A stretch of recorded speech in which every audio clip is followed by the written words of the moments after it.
right now to see what the top 8 is, who came out on top in this tournament. And as we see, number 1 in the standings in the Swiss rounds was Daniel Ostekin from the UK.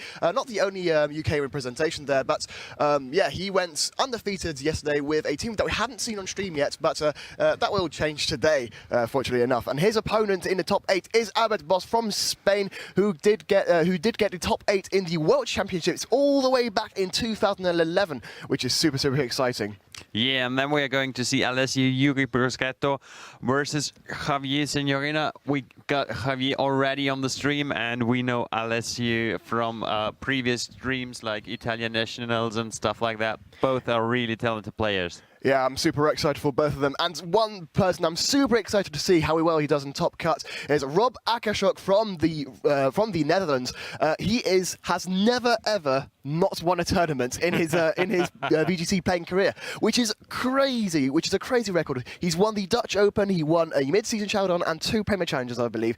Entirely. You know, that's three or four tournaments that he hasn't lost.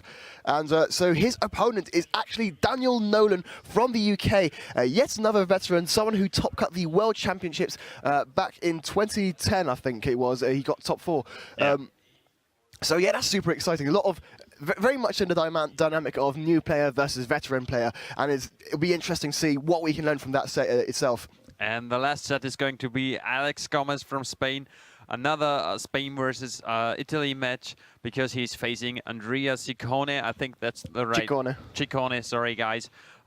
This is going to be really interesting as well. We all know Alex Gomez, one of the best players out there in the world. And Matt, do you know anything about Andrea?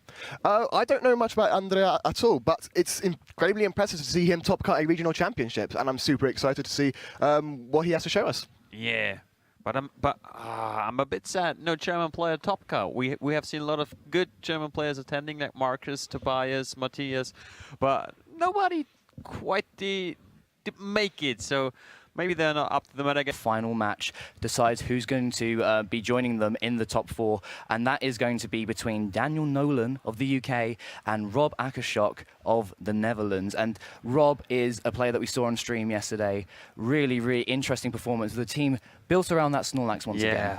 Yeah, it's such a straightforward built team. It's got Firewater Grass core plus a Snorlax and Mimikyu core, and it's so well built, and it looks like it's so easy to use. It's a Firewater Grass with Tapu Fini, Kartana, and the Arcanine, and then we got Snorlax, Persian, and Mimikyu. But and Daniel Nolan, who we see on our screen right now, a veteran face in the UK scene, really, really well known. You can see that he's played his game all the way back to 2011 with that 5th World Championship position there, top 8 at UK Nationals, playing in the 2013 World Championships, and getting the top 4 in last year's 2016 Sutton Coldfield Regional. Really, really great player. He's got amazing style as well. That cat t-shirt and shades combination is fantastic to see on stream. His team is really interesting as well. It's got the Mudsdale, Ninetales, Tapu Koko, Porygon 2, Araquanid, and Celesteela. Mudsdale, a Pokemon that we haven't seen too much on stream here in Sheffield Regional.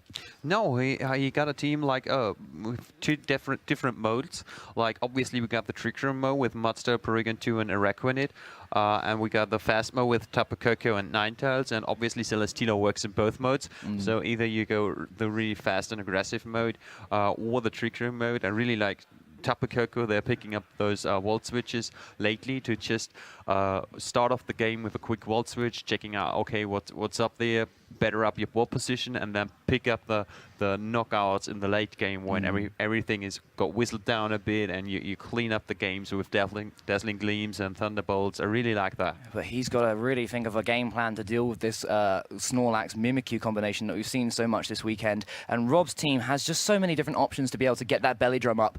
We see Rob on your screen right now, and this is one of his first tournaments. He has won the first Dutch Open, the special event that was held in the Netherlands before, and won the mid-season showdown in Leiden as well.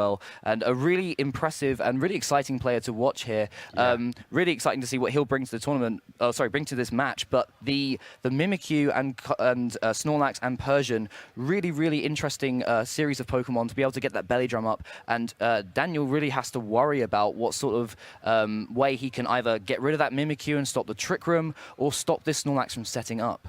I doubt he wants to stop the Trick Room. Maybe he just wants to go with the slow mode because Celesteela plus Araquanid is a really good pick in this matchup. Celesteela just blocks Snorlax and Araquanid just takes care of the Arcanine, which is one of the only Pokemon that really does big damage to that Celesteela. And Mudsdale isn't bad neither because it does big damage to Snorlax, boosting its defense with stamina each turn, and he just needs, maybe he's gonna bring Tapu Koko in the back to just deal with Tapu Fini, which threatens the Mudsdale a lot. So I'm really curious about which game plans they're settling for. Yes. Both players got several options on their teams, and this is going to be a good set. Oh, it definitely is. It's always great to see these top 8 matches because obviously these players all want to get through to the top 4. We see the handshake coming out from these players now, so we will be jumping into team preview very shortly. Dan Nolan against Rob Akershoek here to make it into top 4 of the Sheffield Regional Championships. So if you were Daniel at this point, and you know what this team does, you know exactly how it plays out, what do you do? Do you focus down on that Snorlax straight away? Do you think Mudsdale is the option because it's so bulky? Or do you think that even with a belly drum, Snorlax is going to be doing some huge damage to it?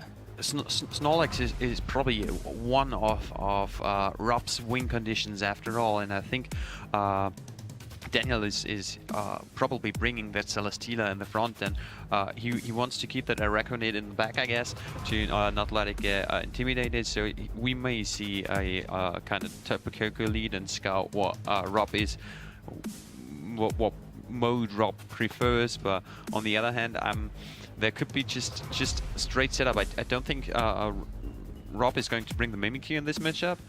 He doesn't need the Trick Room to be up because Snorlax doesn't take that much damage from Ninetales nor Tapu Koko because it's naturally pretty bulky on the special defense side, and it outspeeds Araquanid and Mudsdale if they are trained accordingly. So he may straightforward go for some help me out, Persian, Persian plus Snorlax lead, or just start attacking right off the back with Tapu Fini and Persian. It'll be really interesting to see what these trainers bring to this matchup. Rob Akershoek took a while to think of his game plan there, so really close mind games between these two players going into this top 8 game here at the Sheffield Regional Championship. Daniel Nolan of the UK, Rob Akershoek of the Netherlands, and these players are just about to face off for us here. Can't be any more excited. We hope you guys are excited at home too. Use the hashtag PlayPokemon, get involved with who you want to see progress through to top 4. And we do see that Persian Snorlax lead against Ninetales and Araquanid. And I was going to ask you, Sebi, if you thought that Ninetales had a role in this matchup. If it does carry the Aurora Veil, then it can limit the amount of damage that Snorlax can get off, even with that belly drum. But I think Daniel really needs to try and just do as much damage as possible and threaten this Snorlax early on if it can. I think if Daniel really wants to go for Aurora Veil, it's just for delaying the damage Snorlax is going to do, because Snorlax after a belly drum is a really powerhouse, and if you get a Aurora Veil up or not, it's not like it matters that much. So Rob can really start setting up here if he just targets down that Araquanid with a fake out and sets up a belly drum, and then the Snorlax is in a really good position. So we do see that fake out going into the Araquanid now. Not going to be able to move this turn. Blizzard coming out from Ninetales now, going onto that Persian, doing some nice damage there. Araquanid flinching, and the belly drum coming off from the Snorlax, going to maximize its attack, cutting its HP in half, but more importantly, activating that berry to go all the way back up. Yeah, that turn totally worked out for Rob. Snorlax is now in a pretty cool situation here. It can target down that Araquanid slot for free. Persian, we have seen it on stream, got a cool move called Parting Shot, which lowers your attack and your special attack. So if the Persian is going to target the Ninetales with the Parting Shot, it really controls the damage output of that Ninetales, and he can bring in something like Tapu Fini, which would be cool in this situation, just to chip that sash from Ninetales later on, while Snorlax can recycle the berry after it returned into that slot. The Parting Shot does come out, but it actually goes into the Araquanid, possibly trying to adjust the damage calculations should we see a Hydro Vortex or a really powerful Liquidation going into that Snorlax. So Rob thinking about which Pokemon he wants to bring in here. That's the beauty of Parting Shot. It allows you to lower the damage output of the Pokemon that you target, but also assess your board position and adjust accordingly. Yeah, and this is something players now want to do more often. They want to use moves like wall switch, parting shot, U-turn. I've even seen some button pass Pokemon to ease your prediction. Yeah, it really helps with your game plan moving forward into the rest of the set. Blizzard coming out, doing some nice chip damage, and a Waterium Z. Yes, we're going to see the Hydro Vortex coming out from the Araquanid, and this does so much damage with that Water Bubble ability, boosting the damage output of the Hydro Vortex. And if this goes into the Snorlax, it could be doing some major damage here. Really interested to see if Snorlax will be able to survive it. Maybe with the Parting Shot and the Intimidate, it's going, oh, look at that. Yeah. Takes it entirely. Rob celebrating there, and the Recycle. This is something that we talked about on stream yesterday. Rob, a very, very safe player, loving to get that Figgy Berry back and keep Snorlax as healthy as possible as a threat on his side of the field. Yeah, Rob really played that well. Really putting down that damage output from Araquanid. Arcanine is in now. That Araquanid now wants to target both Pokemon on Rob's field, and it has to decide. Rob is basically free with his Snorlax to either go aggressively or go straight for a recycle again next turn. We have seen him playing really carefully. It's not about getting greedy after you set up your Snorlax. Oh, yeah. You don't want to pick knockouts for just the knockout's sake. You want to concede your game plan, and if it's keeping Snorlax healthy, then keep it healthy. Speaking of keeping things healthy, Arcanine leaving the field, Persian coming out once again, going to have fake out pressure for the next turn. Araquanid removing those attack drops from the Intimidate and Parting Shot, going into Celesteela in this matchup now. Blizzard one more time coming out from Daniel's Ninetales, going onto that Persian, and a freeze! Oh, big freeze onto the Snorlax here. The 50% berry going to activate on that Persian, putting it about just over half HP. The Mago Berry there. Snorlax frozen this turn, unable to act, and that is a really clutch freeze from Daniel. Maybe that's why he's been using Ninetales' Blizzard this whole time. Yeah, so unfortunate for Rob. He really followed the keep Snorlax setting up and keep it healthy plan to just... and that just Snorlax now is taken out of the match. It couldn't recycle the berry anymore. Celesteela is now pretty much free to get off of attacks into the Snorlax slot. So is Ninetales. Ninetales can just do nothing. Well, it can actually totally do nothing. And we see the Leech Seed from Celesteela now onto that Snorlax, going to be able to start draining its HP. And another freeze. Heartbreak for Rob here. No one likes to be frozen because you don't know how long it's going to last, and that's the danger of the freeze. You could fall out immediately, or you could be inactive for several turns, and it looks like Snorlax is going to be inactive for several turns to come. Yeah, now it's just rolling the dice. You're usually in such a situation where Snorlax is your obvious win condition. You just play like Snorlax wasn't frozen and hope for the best. But it didn't work out this turn, and now it's probably in range for getting knocked out by a Blizzard plus a Heavy Slam or Flamethrower or whatever. But that's not entirely a problem too much, because we do see that Rob still has the Arcanine in the back. He's going to get that Parting Shot off onto the Celesteela to be able to possibly bring it in and recycle that Intimidate. If Snorlax is able to unfor and recycle here, it could be huge. But Arcanine does threaten both the Nolan Ninetales and the Celesteela on Daniel's side of the field. And now the sash is broken, potential sash is broken on Daniel's Nolan Ninetales. Then some big damage here could knock it out. Yeah, but don't forget the Araquanid Daniel got in the back. Daniel wants to keep that as healthy as possible to deal with the Arcanine. Araquanid also deals with Persian pretty well because foul play from Persian doesn't do that much damage. The base attack stat of Araquanid isn't that high. Yeah, we do see the freeze has continued here, but Daniel, really, really smart play from him, being able to set up the Aurora Veil on that last turn, and that will help him with his game plan of keeping that Araquanid as healthy as possible. Araquanid in the back, a major threat against Rob's team, and with the Arcanine on the field, we could be seeing a switch out from Ninetales just to make the most of keeping that hail around later on in the game. Yeah, that hail really helps chipping down Pokemon, but it's like... I'd not switch in that Araquanid.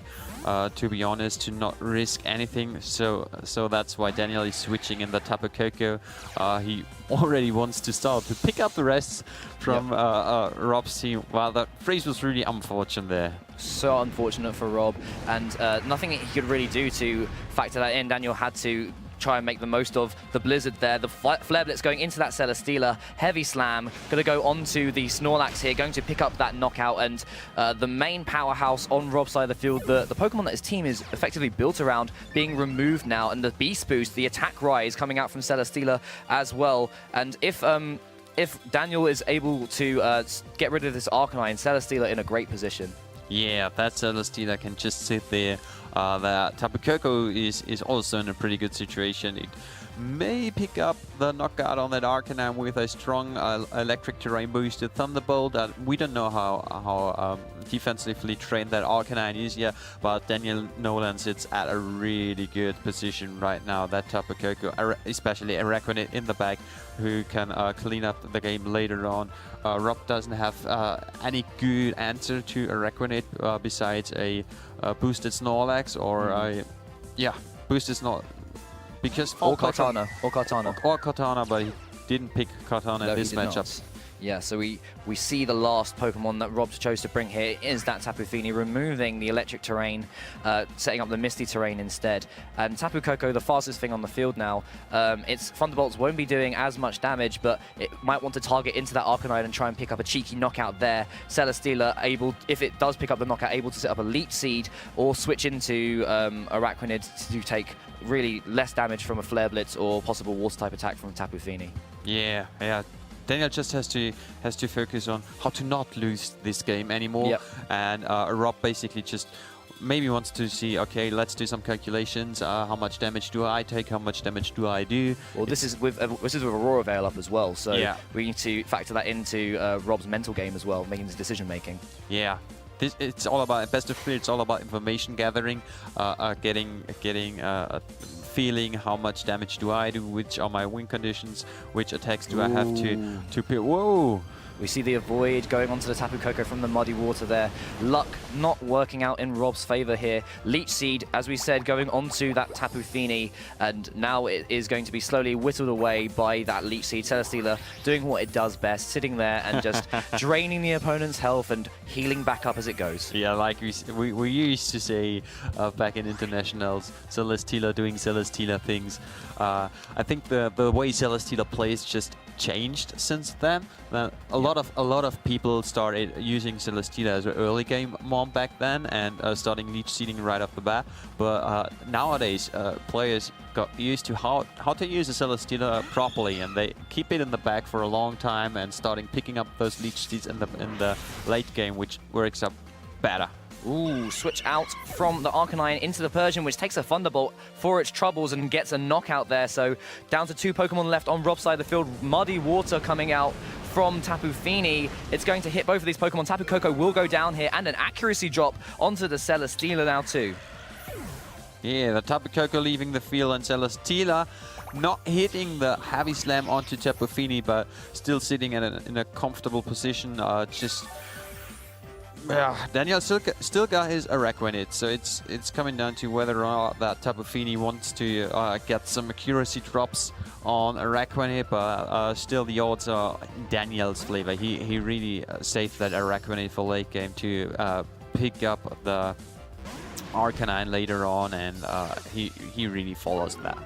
Yeah, having the massive attack damage from the water bubble boosted liquidation for the end game is really, really important to Daniel's strategy. Having the additional boost from the Aurora Veil that Ninetales brought as well. Ninetales still in the back for Daniel as well, and if it does have access to Freeze Dry, if he removes Arcanine from the field, it can get some super effective damage off onto Tapu Fini as well and make its job more difficult for being able to win this game for Rob.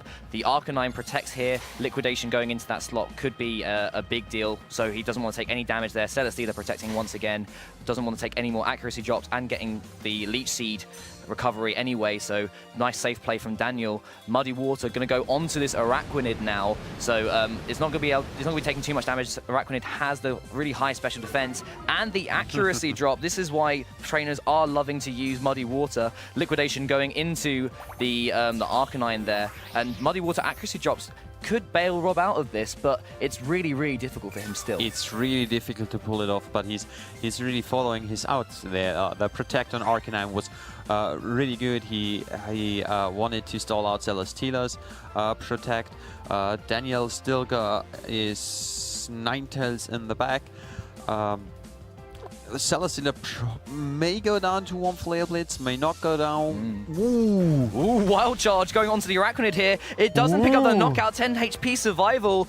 We have seen that Arcanine pick up some big knockouts in this tournament already, but Muddy Water will be able to finish off this Arachnid if it has hit. It didn't say it was avoided, so Arachnid will go down here without being able to get that liquidation off. Wild Charge, a really clutch turn for Rob here, and we see the Leech Seed. It avoids the Arcanine. Wow. Whoa, what a game changer. I didn't expect the Wild Charge at all. Swings of momentum there for Rob Akershoek, and he's had some really tense games here on stream where he's had luck going against him, and it seems like he's able to play to the outs that he gets dealt and put himself into good positions. The Wild Charge coming in clutch there, the Hail being set up one more time by Ninetales' Snow Warning ability, and Arcanine being able to pick up a knockout on whichever Pokemon it chooses now. Well, that Wild Charge was a huge thing to... We have to consider that in the next match. That was totally... I don't think Daniel even expected that because he didn't reveal it. He didn't reveal it at all. So really offensive Arcanine build there from Rob. We have seen it actually does carry the Firium Z in previous sets that he's shown on stream. So something for Daniel, if he knows about, to consider going into future matches. And Arcanine in such a good position now where it can just he just needs to call these protects right and get the knockouts needed, and then Tapu Fini can just again chip away at stuff using Muddy Water, and Rob might be able to take this one. Yeah, it's totally swing the momentum, and Daniel uses Aurora with his Ninetales to just whistle down the damage output from Flare Blitz. But let's have a look, guys, what's happening here. I love this game. Fire Z-move dance coming out from Rob Akershoek. Inferno Overdrive saying, okay, you got Aurora Veil up, but I don't really mind too much. Here, deal with this gigantic fireball. This is going to take out the Alolan Ninetales here. It will not be able to survive this amount of damage coming out from the Arcanine. Going down in one hit. Rob changing that style up. Muddy Water going out onto the Celesteela. It's going to go hit into the Celesteela. Rob fist pumping here. Lots of damage being dealt. Another accuracy drop. Daniel giving a bit of sass to the DS there, saying, "Oh God, why?" But the Leech Seed coming out onto the Arcanine now. So two different forms of healing. Arcanine on a timer with the Hail and the Leech Seed residual damage. So if Daniel can protect his Celesteela well here, Arcanine can go down. We see the 50% berry as well. Wow. Whoa. So look how much HP that's going back. So Daniel needs to protect his Celesteela next turn. Arcanine will go down to a combination of the Hail and the Leech Seed. And then it's Celesteela versus Tapu Fini, and it needs to hit these attacks. Yeah, it needs to hit those attacks, but Tapu Fini is on a timer as well, thanks to that Leech Seed. And I really liked how Rob that's what most players do, but Firium C on Arcanine is not just for powering up your moves, it's also for preventing you from taking any recoil for Flare Blitz. That's why Arcanine is still on the field, so always consider that as well. But this one, again, swinging momentum, since Daniel now just is safe to protect. Since we don't see any Morning Sun or something coming, that Arcanine is going down in this round, and then we got a really unhealthy and seeded Tapu Fini versus a full health Celesteela. It was Daniel. It was Rob. It's back to Daniel. What a crazy first game here to decide who will make it through to the top 4 at the Sheffield Regional Championship. Arcanine leaving the field. Combination of that Hail and Leech Seed putting in work for Celesteela. Tapu Fini probably going to go down to the red here. Yep, down to the red. And it's only got there's probably about one turn left with this combination of Hail and Leech Seed. And Celesteela doing what Celesteela loves to do best, using its high defensive stats to be able to just outbulk a lot of these Pokemon. That 50% berry. What a nifty item on Celesteela. Nifty indeed. That match have been forfeited. Daniel Nolan, the man in the cat shirt, has taken this first game in really impressive fashion. Rob had a few luck issues going into that match where things didn't work out his way with the Snorlax. That could have turned things in his favor if the freeze never happened. But Daniel really playing to his outs there, and the momentum was just swinging backwards and forwards between both of these players. Yeah, I really enjoyed that one. Well, yeah, absolutely. We got an unfortunate freeze on Rob's setup, Snorlax. But he got his way back into the match. Okay, I had to accord. Okay, my Snorlax is gone. I can win in this way. How to set up, and he knew that if I bring Feeny in, doing some really residual damage with muddy water, and then some well-placed flare blades here and there are my outs to get out of this. He really played it well, and the wild charge on the Araquanid really swing the momentum into his favor. I think Daniel didn't expect that at all. So, sorry to interrupt you there, Sebi, but Daniel has already chosen his Pokemon here. Whoa. Do you think he's adjusted to the game plan that Rob brought to the first game, or do you think he doesn't need to at all? I think he has to adjust a bit because if he didn't get the freeze, it would have been really hard for him. That Snorlax can pick up KOs here and there, and Rob will bring the Arcanine again, and Daniel, the only thing really can deal well with Arcanine is Araquanid and Mudsdale, but Araquanid, as we have seen, doesn't enjoy taking wild charges, and that Mudsdale doesn't want to be in there versus a Katana, nor versus the Choice Specs Tapu Fini, so it's kind of hot pick to avoid being weak to Arcanine. But he's one game up. He might just be able to try and use this game to lead the same Pokemon, bring the same Pokemon, and then just get more information about what Rob wants to do here. He won the last game. He doesn't need to adjust, but maybe he wants to just try and secure this win in a 2-0 fashion to go through to top 4. So once again, guys, the players, Daniel Nolan, Rob Akershoek, both of these players are in the top 8 here at the Sheffield Regional Championship, looking to make it through to the top 8. We are super excited to be able to go into game 2. Please let us know how you feel about this game using the hashtag #PlayPokemon. It's been a crazy set so far. We see the Araquanid and the Alolan Ninetales once again from Daniel Nolan. Persian and Tapu Fini a switch up from Rob's side of the field. Oh, that's a cool switch up. That Tapu Fini is pretty much free to start attacking right off the bat. That Persian can just freely fake out that Ninetales, for example, and if Tapu Fini goes for starts chipping damage with Dazzling Gleam or Moonblast, just starts to whistling down those Pokemon, and maybe this time Rob got something like Katana in the back to finish off the stretched Pokemon of Daniel. This could be the game plan this time for Rob, but let's have a look. Araquanid leaving the field now. It's going to be in place of that Celesteela. So we've seen 3 of the same Pokemon brought by Daniel this time. Ninetales protecting itself. Doesn't want to lose its Focus Sash should it have one from the Persian's Fake Out. Fake Out going into that Protect there, so nice play from Daniel. Moonblast going to go onto what used to be the Araquanid. Resisted hit from Celesteela as well. A really nice switch in. Calculated play from Daniel Nolan. Yeah, he predicted that really well. Rob's Tapu Fini now is locked into Moonblast, so if Tapu Fini starts to Moonblast the Ninetales slot, then Celesteela is pretty much free to start. Leech seeding right off the bat, since Persian Persian gets Encore, right? I'm not sure, actually. I know I'm not sure. Yeah, I'm not sure. I don't. We know that Persian has access to Fake Out, and it has access to Parting Shot. We're not sure what Rob else is running on it, but we see the switch out from Tapu Fini going into that Snorlax now. Parting Shot once again being used on the Celesteela, lowering its attack and special attack.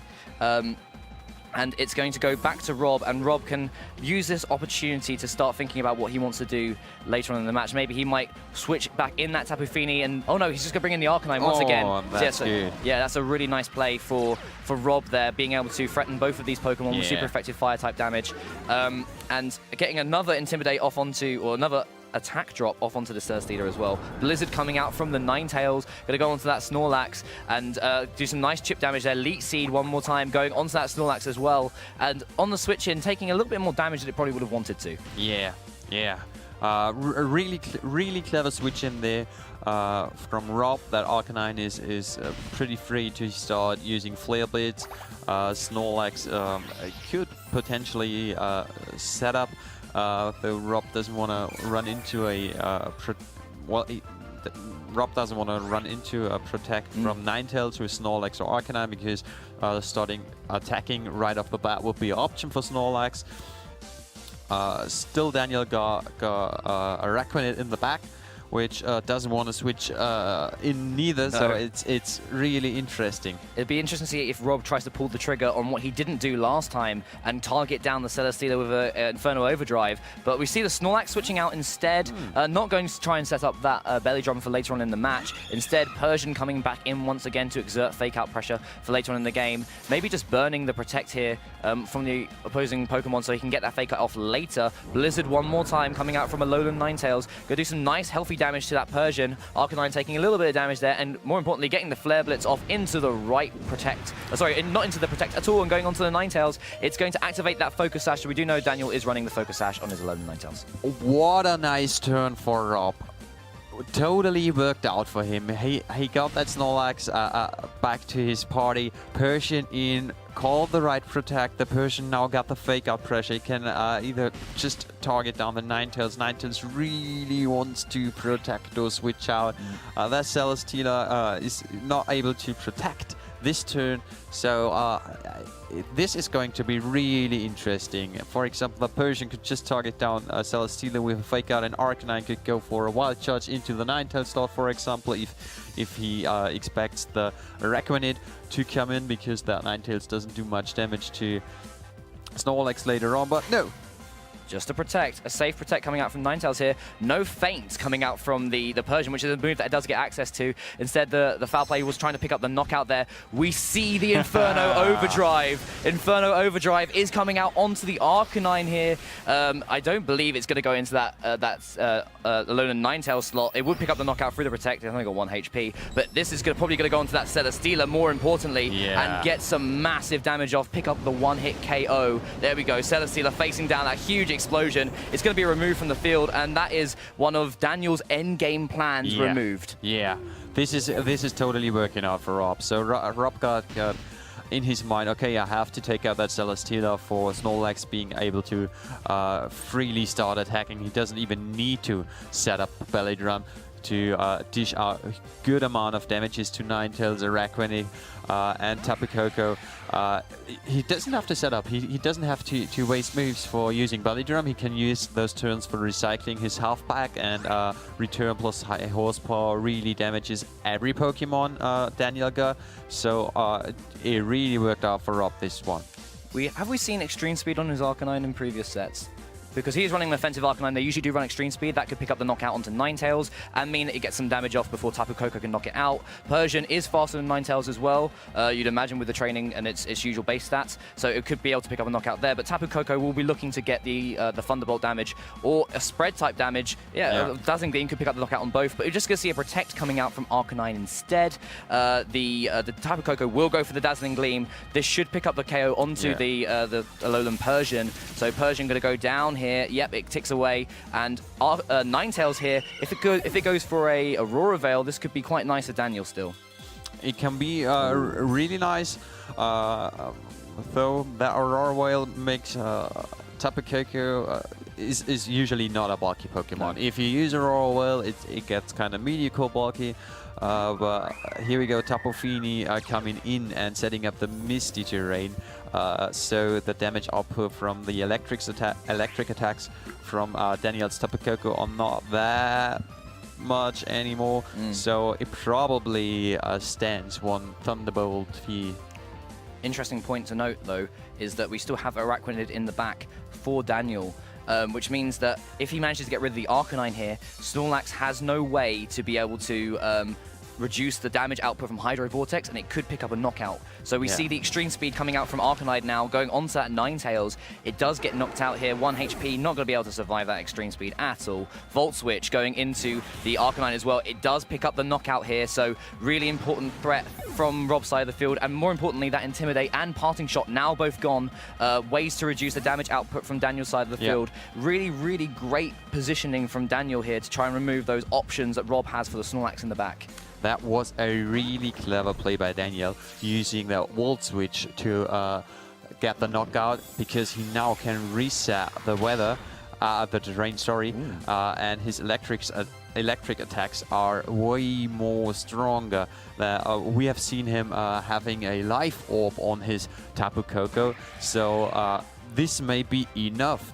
Thunderbolt into the Tapu Fini, which cannot protect, plus a Hydro Vortex into that Snorlax. As you said, Jay, this might be the game. This could be the game. It's cleverly played by Daniel. Really, really interesting to see if there's any way that Rob can figure out how to win this turn. The issue being Snorlax hasn't got Protect. We've seen it's got Recycle and Curse and attacking moves. Tapu Fini choice locked at this point. So Tapu Koko going to go straight for that Thunderbolt onto the Tapu Fini. It is going to knock it out. Electric Terrain boosting the damage with the Life Orb. Easy knockout for Tapu Koko there. Rob has taken off his headset. It's not looking good. There goes the Hydro Vortex and a little bit of a slide. Oh, we see the little Z move dance coming out from Dan's side of the field. Araquanid gonna power itself up with that Z move, and Hydro Vortex is so powerful. It was one of those moves that we saw all the time in the London International Championships. It's gonna surround Snorlax with that Cyclone. Huge damage output. Snorlax is a big boy, but it doesn't want to be caught up in that Vortex, and it goes down. Daniel Nolan make his way through to the top 4 here at the Sheffield Regional Championship. Fantastic game, Sebi. Yeah. I really enjoy this one, Jay. It was really cool to see. This was a perfect demonstration of how to get your game plans right. What do I have to do? Which Pokemon do I have to defeat first? Which Pokemon got a better matchup then? How to adjust to certain situations. Like in Game 1, we have seen a freeze coming into a Snorlax maximized attack, and Rob really acted accordingly. Okay, what's my backup plan there? And in the second match, Daniel followed one big way. He knew, okay, I have to keep Araquanid healthy this time to finish off that Snorlax, which I don't want to let it boosting and recycling the berries, because Snorlax obviously was a big threat after Celestina was gone, so he really played it well.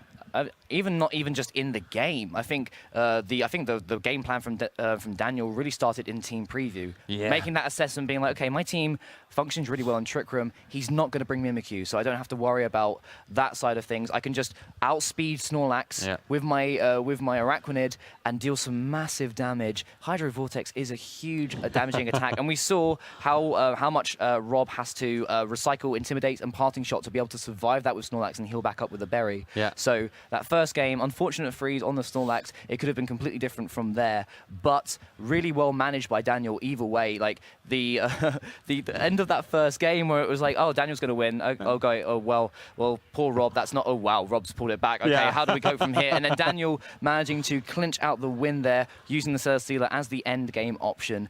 Really, really exciting set, and really, really well played. Daniel showing his experience in the Video Game Championship Series, and Rob in what has been a really stellar year for him, making another top cut. Like, not able to get to the final this time, but making a really, really important top cut here at the regionals. I've heard he won, until today, he won every tournament he attended so far, so we have seen his accomplishments. It's really cool. Congrats to you as well, Rob. You did a really good run in this tournament, and we are going to see Daniel in the future rounds. Yeah, Daniel taking a big name here in Europe. It's great to be able to bring you some of these amazing matches here at the Sheffield Regional Championships. We will be moving into top 4 very shortly, so guys, if you like what you saw today, use the hashtag #PlayPokemon and tell us who you think will win this Sheffield Regional Championship. We're going to be able to kick it to a short break. Hopefully the players will be coming back soon, and don't go anywhere. We'll be right back.